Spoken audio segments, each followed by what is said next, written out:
What do people mean when they say that something lived during like the Silurian period or the Campanian epoch? Earth has like 4.5 billion years of history, which is a lot to keep track of.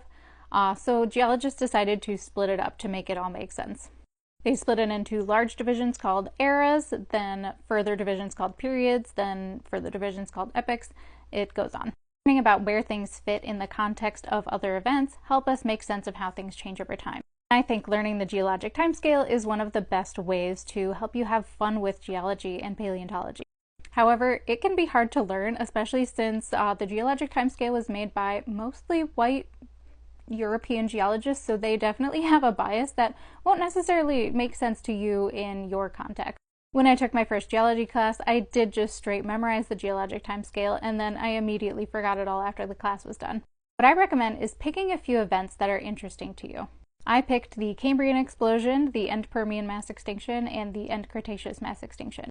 And every new thing I learned, I'd put in the context of those events. Were they before or after the events? You could also think in terms of evolutionary events, especially in the context of a particular lineage.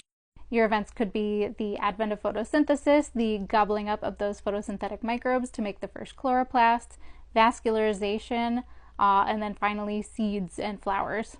I recommend not starting out learning the years. What really matters here is the context and how these events relate to each other. And the years don't really give you that information unless you know the years of other events. The geologic timescale is how we make sense of past events and how they change over time.